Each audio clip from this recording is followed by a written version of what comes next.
São 19 horas e 18 minutos. Não é sempre que a gente entrevista um campeão mundial, um campeão da Libertadores, um jogador que tem uma carreira pra lá de vitoriosa. Um jogador que por onde passou, deixou sua marca, deixou seu nome e foi campeão. Alex, com muito prazer, a gente recebe você aqui no Pimba nos Esportes. É o Edmar Ferreira que está falando. Seja muito bem-vindo, campeão do mundo, campeão da Libertadores e campeão de tudo. Tudo bem, Alex?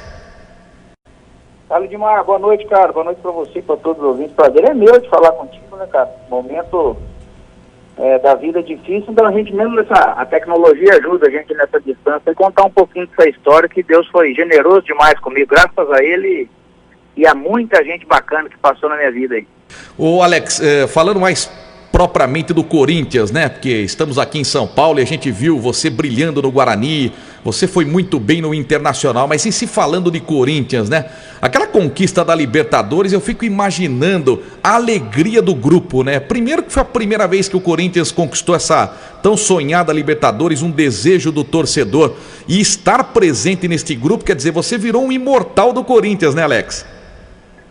É isso daí, Edmar. A gente que teve essa felicidade de participar desse projeto nesse momento, com aquelas pessoas, mesmo tendo tido problema no ano anterior com a questão do Tolima lá, enfim, a gente, depois da conquista, porque a gente viveu um momento de tensão, que era disputar a Libertadores com o Corinthians, né, porque era muito desejada, e sempre ficava naquela expectativa e naquele medo junto, pô, será que não vai dar de novo? Enfim, né, cara, desde lá da estreia, a gente jogando lá na Venezuela, perdendo até os 47 do segundo tempo, aí o Ralf vai lá e faz o gol e acaba realmente fazendo com que a gente vivesse aquele momento com um grupo fantástico, um grupo de gente corajosa, que a gente não deixou de evoluir durante o campeonato, fez uma competição invicta, né, cara, enfim, cara, e a gente acaba ficando feliz no final, cara, é um alívio muito grande, porque é Libertador, né, cara, Libertadores, ela leva isso, ela tem esse poder, né, bicho, de você vencer um título tão desejado por um clube do tamanho do Corinthians, que infelizmente ainda não tinha,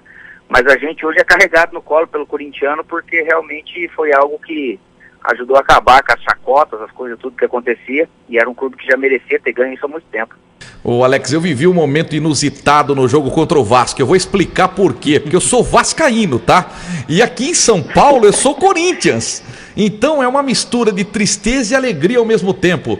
E aquele lance do Diego Souza, eu cheguei à seguinte conclusão: se o Vasco tivesse passado pelo Corinthians, ele não ia eliminar o Santos e muito menos ganhar o título em cima do Boca Júnior. O Vasco, apesar do bom time que tinha, não seria páreo para Santos e Boca Júnior. Já o Corinthians não.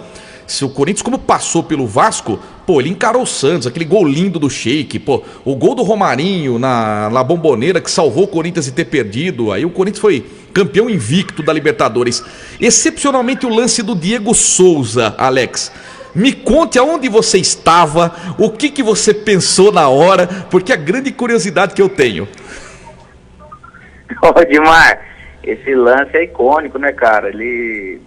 Eu tava na bola, eu que bati a falta lateral ali pra área, então eu vi todo o contra-ataque. A hora que a bola voltou, na verdade foi um escanteio, né? Aí a bola voltou pro Alessandro, comecei a retornar pra sair na linha, aí veio aquele contra-ataque. Eu vou trotando, porque não tinha nem como você acelerar para poder chegar lá. Então você vai olhando para trás com aquele pensamento do tipo, caraca, lascou tudo. E outra, o Alessandro morreu, né, cara? Se o cara fizer o gol, o Alessandro tá morto. Juro por Deus que passou isso na minha cabeça, isso eu já contei algumas vezes. Mas ali, a hora que realmente encontra o Cassião na frente, que ele defende, aí vem um alívio porque aquele time do Vasco, como você frisou bem, era muito bom, um time maduro, técnico, com o Juninho Pernambucano, o Diego Souza, o pessoal jogava num sistema que eles tinham um contra-ataque muito forte, assim, era muito matador, né, cara? E ali realmente aquela defesa do Cássio salvou nossos corações, porque daí todo mundo explodia, a gente não sabia, ninguém sabia pra onde que ia correr, se a gente não ganha do Vasco naquele dia do Pacaembu. E depois veio o gol do Paulinho de cabeça, que golaço, né? Como subiu bem, sem chances pro Fernando Praz. E o Paulinho fez uma grande Libertadores, não só ele, o próprio Alex lembrou do primeiro jogo, o Ralf fez o gol do Corinthians no fim, lá na Venezuela, salvando o Corinthians da derrota. Antes de passar pro Robson Bernardo e pro Igor Sedano, nossos companheiros aqui, Alex, por que você não ficou no Mundial, meu filho? Edmar do meu céu, Deus cara. do céu, Alex, que pena você e o Castan.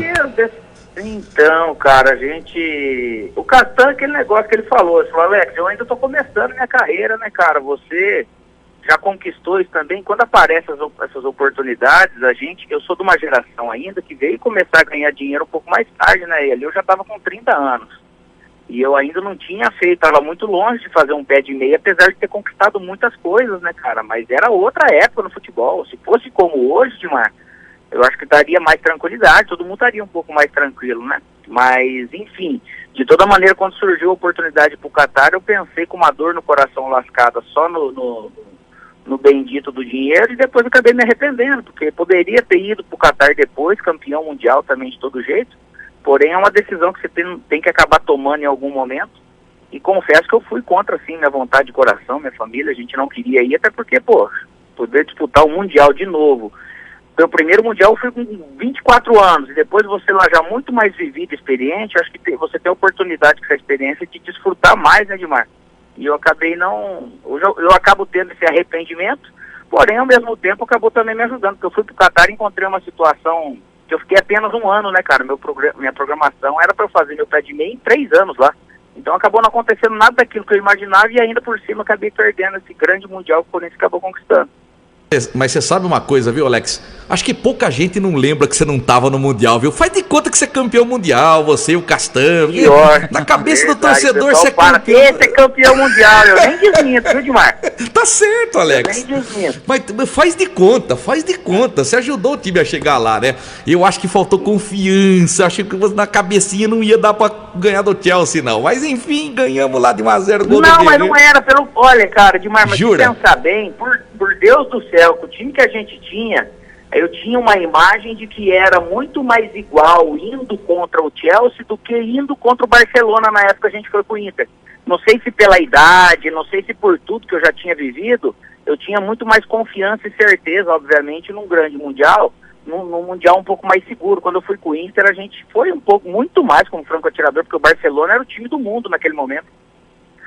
Bem lembrado pelo Alex, hein? E olha, ganhar o título mundial em cima do Barcelona com Ronaldinho Gaúcho, com Deco e o gol do Gabiru! O cabeçudo do Gabiru! Hoje tá passando necessidade, não guardou o dinheiro que o Alex guardou lá na Suíça. Vamos lá, o Robson Bernardo aqui com o Alex, seu grande amigo Alex. Alex, boa noite. É um prazer estar falando com você agora aqui pelo telefone, né? E queria dizer pra você, cara, que você realmente me surpreendeu, né? A gente sempre acompanhou sua carreira, né, os títulos, né, as suas conquistas aí, acho que dispensa comentários nessa hora, né, mas é legal a gente evidenciar um pouco e valorizar essa parte, né, porque a minha concepção é de que o esporte, o futebol especificamente falando, ele transforma as pessoas, né, e esses valores, né, do cidadão, do homem, na minha visão é muito mais importante do que todas essas outras conquistas, né, e você para mim é um exemplo disso que nós estamos falando. E eu queria que você contasse pra gente, cara, como é que é atingir esse nível no futebol, né, praticamente ganhou tudo, e mesmo assim manter essas raízes, né? Eu sei que você mantém o contato, por exemplo, com os meninos que jogou com você no CAP lá, né? Como eu te falei, eu joguei em 2003 lá e todo mundo fala muito bem de você. E descobri que a gente tem mais um amigo em comum, né? Que é o Correia é daqui de Limeira também. Jogou com você lá em Indaiatuba. Então eu queria que você contasse um pouco, né? Como é que é administrar para você, né? Que acredito eu que seja naturalmente. Fala, Robson, prazer falar contigo, cara, aqui ao vivo agora, e ainda mais sabendo que jogou no nosso CAP ali. E o CAP foi uma parte importante nesse início da minha carreira, porque ele me deu a oportunidade, o Guarani me mandando emprestado para lá, de eu mostrar meu valor lá pro Guarani, depois me ver de volta. Assim que o Neto entrou lá no Guarani, né, ele se identificou comigo, então o CAP e o povo de Pirassununga tem um carinho absurdo. Cara, é assim, né, Robson, porque se for ver, e você conhece o meio do futebol, cara, às vezes pode ser que a fama te traz uma possibilidade de se sentir mais poderoso, né? Eu posso tudo e tal. Por quê? Porque a imprensa e as pessoas naturalmente faz a gente pensar que a gente é mais do que é e ter mais do que tem, né, cara? Então, às vezes pode ser que você às vezes acaba não controlando em algum momento da sua vida ou até depois. Mas no sentido geral eu tive uma base familiar, humana, muito bacana, assim, morando perto dos meus pais, avós, tios. Então tudo com primos, enfim, tudo que eu vivi no futebol desde os 7 anos, é o futebol que me formou também, já desde o começo, mostrando que se você ganhar, você não é o melhor, porque amanhã você pode perder de novo e vice-versa, né, cara? Então eu tive pessoas muito bacanas no meu caminho, e um Deus maravilhoso aí que ilumina a gente, né, cara? Porque tudo que a gente viveu é o sonho de muita gente, tudo que a gente e consegue levar como conduto também é um desejo de muitas famílias, e tomara que muita gente consegue, porque a gente acaba entendendo que o futebol passa, né, Robson? E esse passado, cara, que é fantástico, é maravilhoso, ser reconhecido por isso, mas é melhor ainda o cara chegar a falar, pô, além disso, você também é um ser humano bacana, porque o que fica é o ser humano. A gente conta a história do futebol, mas é um ser humano que de repente teve uma má conduta, não vai abrir porta, vai ter um pouco de dificuldade no pós-carreira, né? Então a gente consegue de uma maneira muito natural seguir os passos dessa raiz, que é da simplicidade, que ninguém é melhor do que ninguém, que a gente está aqui para ajudar, para colaborar, para compartilhar com as pessoas aquilo que a gente vive, porque a gente não vive, a gente que é religioso e acredita numa vida pós-morte, a gente também não acredita que esse mundo aqui a gente tem que viver só para ele. Então a gente não adianta se entregar tudo desse mundo aqui não, porque o julgamento final para a paz eterna é depois, né, cara? Então assim a gente segue a vida, procurando, às vezes acertando e errando também, porque todo mundo erra, mas ao mesmo tempo feliz e orgulhoso com tudo que eu vivi, com tudo que Deus me proporcionou e as pessoas que tiveram comigo nesse caminho. Ô Alex, e falar um pouco da sua passagem na Rússia, né? Você ganhou grandes títulos no Inter, né? Fez uma belíssima passagem, né? A primeira, e foi muito valorizado também, merecidamente, e acabou sendo contratado pelo Spartak Moscou, né? Eu queria que você contasse sobre isso que aconteceu na sua carreira, né? De ir para um time na Rússia, você jogou a Liga dos Campeões, né? O que representa isso para um jogador saindo do futebol brasileiro, conseguir atingir esse nível, né? Infelizmente o Spartak não fez uma campanha muito boa, começou muito bem, né? Venceu as 2 primeiras, acabou faltando 3 pontos aí, acabou perdendo a vaga para o Olympique de Marseille, né? Conta pra gente um pouco dessa parte aí na Rússia. Foi um negócio especial demais, Robson. Eu chegava a falar antes, que a gente ouvia história de um companheiro, outro que tinha ido, e o Elano, que a gente jogou junto no Guarani, já tinha ido pro Shakhtar também, aquela coisa toda, e você fica pensando, jogar, trabalhar, conviver naquele frio, como é que não é, eu não vou pra um lugar desse, né, tal. E quando eu fui pra lá, que eu fiz o ano de 2008, que daí eu vinha sempre jogando como lateral, um segundo homem de meio campo, no máximo um terceiro homem de meio campo, mais coadjuvante até, né, em 2008 ele me deu essa possibilidade do protagonismo, de começar a fazer gol, jogar do meio pra frente, enfim, né. E veio seleção brasileira, e logo depois disso eu fui convocado, né, cara? Então você chega lá já tendo que assumir algo. Porém, um negócio que eu acho que é diferente do que acontece na maioria das vezes no Brasil, eu saí praticamente com 27 anos, eu ia completar em março, eu fui para lá no final de fevereiro. E você sabe, né, Robson, que na vida, principalmente no futebol, tudo que vem como experiência, você tem uma lucidez um pouco maior, né, cara? Se eu vou para lá com 18 anos, é uma coisa. Né? Então, da maneira que eu fui, já experimentado, já rodado e tudo, eu pude chegar lá, encarar numa boa, vestir a camisa e jogar tranquilo, né, cara? E eu fui muito bem tratado lá na Rússia com isso, foi muito gostoso o tempo, os quase 2 anos e meio que eu fiquei lá, porque também eles me oportunizaram viver outra cultura e jogar uma Champions League, jogar uma Liga Europa, cara, pra você sentir aquela coisa que é realmente especial. Então, é um carinho absurdo que eu tenho, que eu recebo do pessoal, mas que eu tenho por eles também como gratidão, porque é um lugar que você chega e você é analfabeto, né, porque você não sabe ler, não sabe escrever, não sabe falar, e eu saí de lá me comunicando nesse tempo todo, e ao mesmo tempo recebo muito isso. Então, são coisas, cara, que a gente tem que valorizar na vida, que às vezes você pensa que é ruim, mas é muito frio, tem nego que reclama de muita coisa na vida, e às vezes deixa de desfrutar aquele tempo, deixa de absorver tudo que aquele lugar tem para te dar. Mas foi fantástico viver esse tempo lá no leste europeu e poder ter contato também com o centro da Europa para poder experimentar isso, né, cara, do que é. Então eu sou um cara realizado pra caramba em todos os sentidos. Muito bem, vou passar para o Igor Sedano aqui, o Alex, que, se eu não me engano, foi ele que deu uma entrevista um dia dizendo que o frio era tão grande na Rússia que o jogador põe papelão, né, põe jornal na chuteira, porque o frio castiga, principalmente o pé do jogador. E esse pé, essa bomba atômica que esse homem tem na perna esquerda, eu nunca vi um baixinho chutar tão forte que nem ele. Rapaz, e vou te contar, viu, Alex, eu vi você tocar um modão sertanejo, você é bom nisso, rapaz. Eu tava com o violão na mão aqui agora, Guimar. Tocando uma moda aqui, cara. O homem é bom, Igor Sedano. O cara do Paraná, né? Bom a gente não é, não, com essa vozinha aqui não tá muito samba, não. Mas só que é o seguinte, no final da entrevista você vai cantar o modão. Se vira. Qualquer coisinha você vai cantar. Vamos lá Eu então. não vou cantar porque o Marcelo Inheca, que foi o roupeiro nosso na época do Guarani, que é de Dracena, depois ele vai ficar me enchendo o saco lá no grupo do CAP da cara, e não dá pra cantar, não dá pra dar moral pra ele não. Tá bom, vamos lá, Igor Sedano com o Alex. Ô, Alex, tudo bem com você? E aqui é o Igor que fala. Ô, Fala, Alex, Igor, beleza, cara? beleza. Viu, eu tava comentando em off aqui com os amigos. Você e o seu xará Alex, conhecido como Alex Cabeção, que jogou no Palmeiras. Eu falei pra eles aqui que eu sou palmeirense, né? Mas gostava muito de você quando você jogava no Inter. Quando você veio pro Corinthians já... Ah lá, ele é fiquei meio palmeirense, bravo, ele é viu? palmeirense. Não, mas meu. brincadeira, chuta muito forte, é um habilidoso também.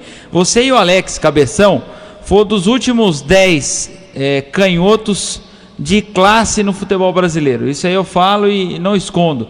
Mesmo que você tenha jogado no Corinthians, isso aí não tira a sua história do futebol. Mas eu gostava muito de te ver jogar no Inter, naquele ano de 2006, no Inter, campeão da Libertadores, campeão mundial. Depois até que veio pro Corinthians também, isso aí não tem problema. Mas você e o Alex Cabeção foram os dois últimos. Você entende isso aí? O futebol brasileiro deu uma mudada também, Alex?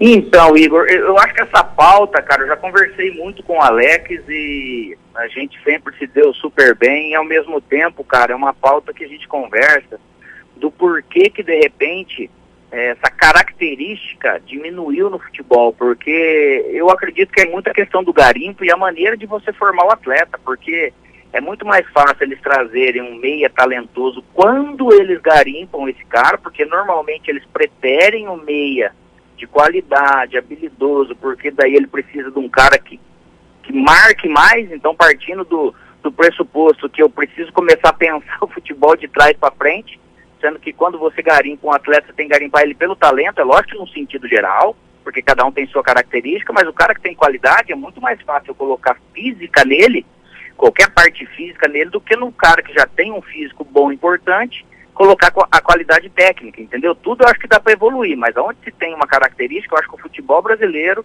pecou sim em algum momento nessas décadas passadas, porque sempre foi talentoso de meia, né, cara? E você falando do Alex, o Alex veio já de uma geração pegando final, ou meio final de Rivaldo, de Jalminha, e por aí vai, né, cara? Imagina o talento que já se teve nessa galera toda.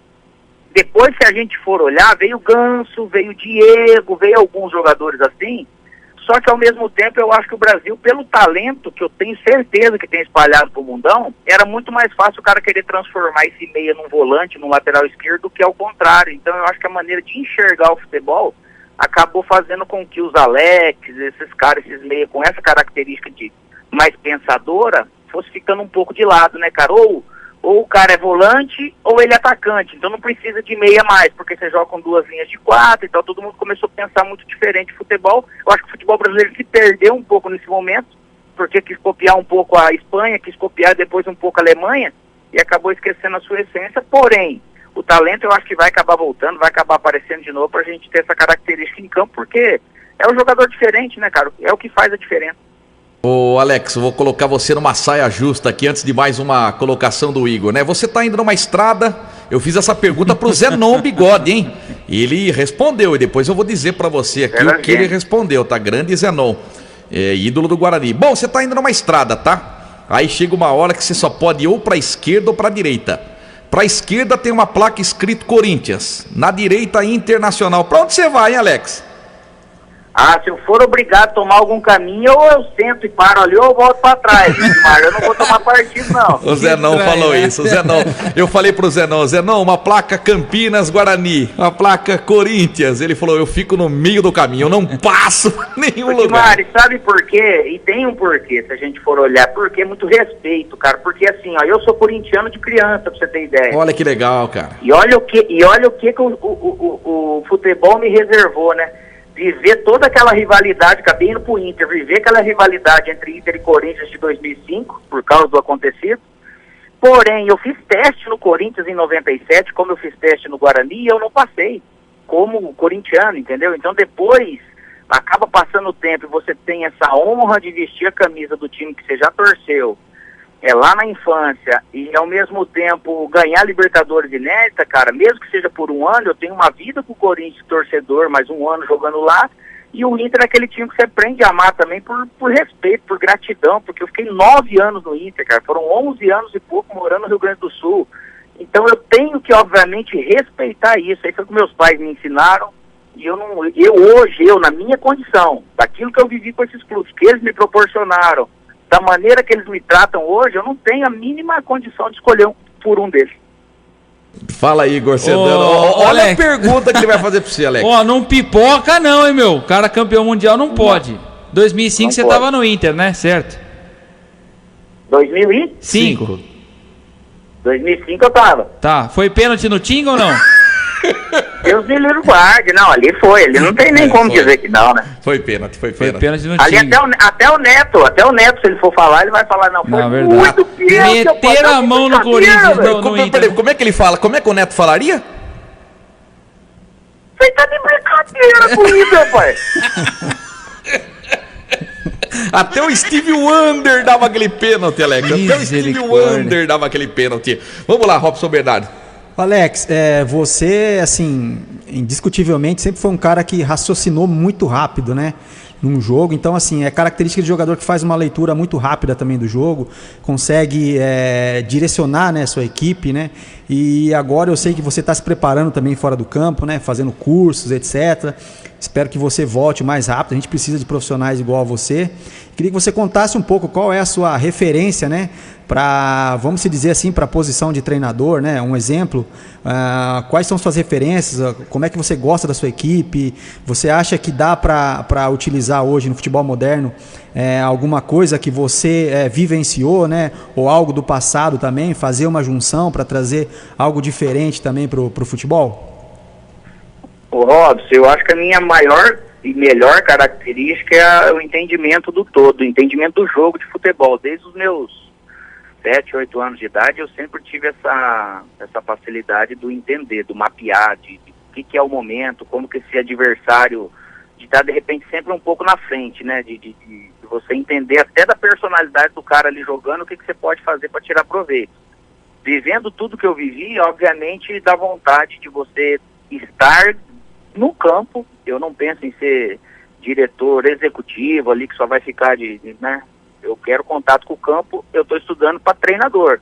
Se alguém nesse momento me chama assim e fala, Alex, eu quero que você seja um diretor esportivo, seja lá a denominação que for, para você ter contato direto com o campo, porque eu não tenho essa expertise e a diretoria não tem, eu quero você no contato direto com esse treinador e com os jogadores em campo, que é o que a gente entende, né, Robson? Que é o que a gente aprendeu, né, cara? Vestiário, aquela sensibilidade, por que o cara tá reclamando, por que o treinador tá dando isso ou tá dando aquilo, se ele tá fazendo aquilo que ele tá falando, se o jogador tá tendo entendimento de tudo, se ele reclama com razão ou não. Então, essa questão eu acho que eu tenho comigo, e fiz o curso da CBF de treinador também para me descobrir, para ver se era isso mesmo que eu queria.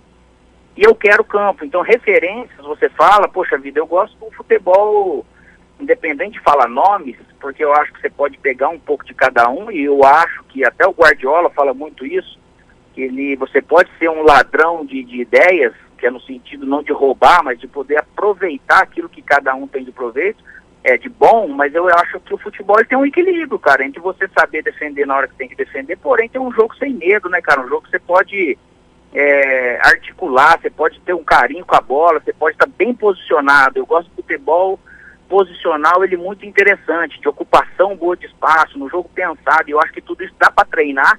É lógico que na tomada de decisão, na hora no campo, é sempre o atleta, mas é isso que às vezes me fascina um pouco na vontade de estar como treinador, de poder enxergar alguns detalhes que de repente com os melhores treinadores que eu tive, ainda poderia acrescentar algo. Então disso tudo que eu peguei no futebol, dá vontade de estar na beira do campo para poder colocar opções, você fazer seu time jogar um futebol que todo mundo gosta de ver, um futebol que seja agradável, que é o quê? Você jogar pra frente, né, cara? Fazer gol, mas de uma maneira sempre organizada e corajosa e feliz.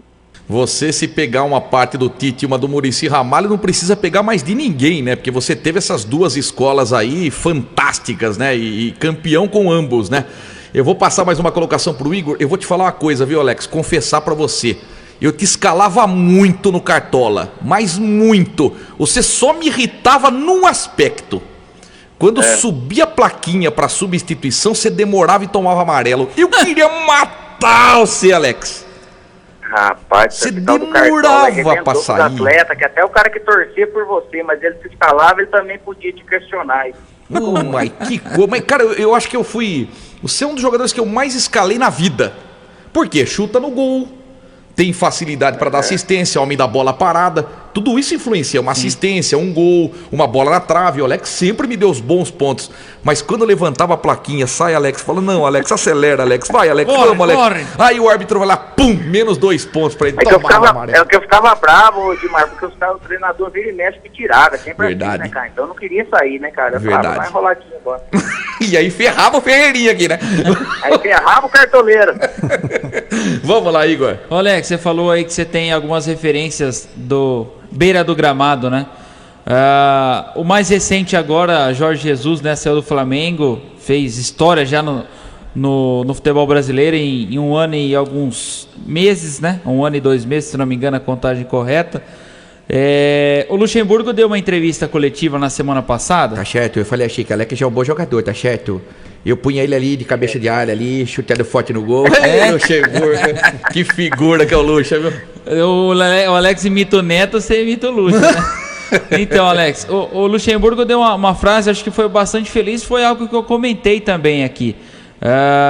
Você acredita também, não sei se você tem a mesma linha de raciocínio, se fosse um treinador brasileiro e tivesse aceitado essa proposta do Benfica, abandonado, entre aspas, um clube no meio da temporada, haveria muitas críticas também. O que você acha sobre isso daí? Ou é algo que o futebol brasileiro já está enraizado isso no futebol?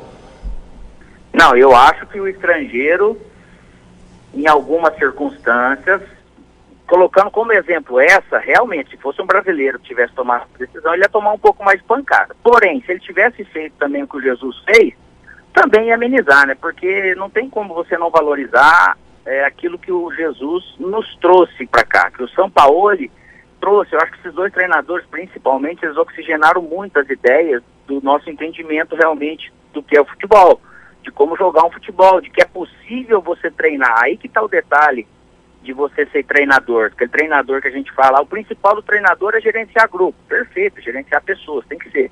Porém, dá para você perceber que esses 2 treinadores, eles trouxeram treinamento, tem uma concepção, uma ideia de jogo, e eu consigo arrumar formas de treinar para convencer esse atleta e deixar ele bem preparado para ele executar. Aí o cara, o jogador brasileiro, ele se apaixona, cara, para quem tem conteúdo. Se o cara não tem conteúdo, vai ser peladeiro. Eu armei aqui a defesa para eu fazer aqui, e depois a gente volta a jogar de uma maneira mais reativa. Então, eu acho que de toda maneira, se tivesse feito a história, se fosse um brasileiro, ia tomar assim, um pouco mais de pancada, mas ao mesmo tempo, se ele tivesse feito o que o Jesus acabou fazendo lá no Flamengo, esse futebol que eu acho que nos trouxe de volta, até para poder pensar nele no futuro, na seleção brasileira, você tem ideia? Porque é o tipo de futebol que a gente gosta de ver. Mas o julgamento do brasileiro para ele mesmo, cara, o brasileiro ele tem um problema na imprensa, não generalizando, mas ele tem um problema que seja na parte política, econômica, qualquer hora. O Brasil parece que gosta muito de destruir aquilo que é muito bem feito, em vez de você poder construir, usar aquilo lá de exemplo, entendeu? Então a gente tem que tomar cuidado nesse sentido. Porém, a decisão ele tomou, é possível isso, porque no futebol brasileiro se perde meia dúzia de jogo, a diretoria também ia pegar e falar, Jesus, vai com Deus embora. Então tem gente que não sente firmeza ainda no futebol brasileiro para você tomar a decisão de ficar no momento que você tem uma oportunidade boa para sair depois de grandes conquistas, como foi com Jesus. Alex, sensacional bate-papo com você, mas muito bom entrevistá-lo. Fiquei contente que você aceitou o convite do Robson Bernardo para participar do programa. Só que você tem que tocar um modão aí. Qual que é a última música que você estava tocando aí no violão? Vixe, Maria. Não, mas rapidinho, só...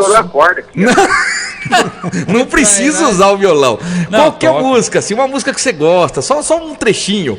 Isso é bom pra cantar, rapaz. Eu vi várias. Dá uma palhinha. Dá uma palhinha aí, ó. Um Chitãozinho Chororó, que eu já vi você cantando. A última música, acho que tava aqui, ó. Como é que é? Depois de muito tempo acordado, já cansado de tanto sofrer, essa noite eu dormi um pouquinho, sonhei com você. Muito bom, Alex, muito bom. Esse é o meu garoto, prometeu e cumpriu, hein? Alex. Vai sair, né? Igual tem uns caras que ficam me enchendo o saco na vida, falam, velho, nós não conseguia aguentar a pressão de 80 mil, mas alguns milhões vendo, e uns jornalistas chatos falando, acho que eu não vou aguentar a sua, né, cara? Alex, Deus abençoe você, sua família, muito obrigado pelo carinho, sucesso, a gente quer ver você como um grande treinador, você tem condição para isso, você vai ser elétrico que nem o Jorge Sampaoli, eu tenho certeza disso, que você não para. E, cara, foi um prazer gigantesco recebê-lo aqui no Pimba nos Esportes, viu?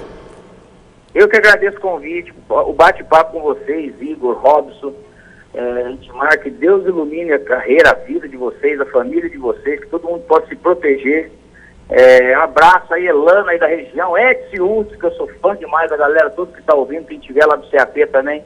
Enfim, cara, glória a Deus por tudo que a gente viu, né, e que todo mundo seja abençoado por ele aí, iluminado por ele, para seguir um bom caminho aí. Obrigado, estamos aqui à disposição. Pô, muito obrigado, Alex, muito obrigado. Alex, gente finíssima, campeão da Libertadores com o Corinthians, campeão mundial com o Inter em cima do Barcelona, participou com a gente no Pimba nos Esportes. Esse é galáctico demais. Parabéns, Robson Bernardo. Foi muito bom bate-papo com ele. Na verdade, eu preciso agradecer, Edmar, o Maurício, né, que intermediou essa entrevista com o Alex aí, foi meu preparador físico em 2003. Quero agradecer pelo carinho, ele acompanha nosso programa também, então a gente tem que dar mérito para essas pessoas. E realmente, uma entrevista muito bacana, né, esclarecedora. O Alex é um cara muito esclarecido também, né, traz boas ideias e a gente quer ver ele, lógico, dentro do campo aí, podendo trazer essas ideias aí também na prática. Perfeito. Daqui a pouco o Igor traz informações do Oeste Adversário.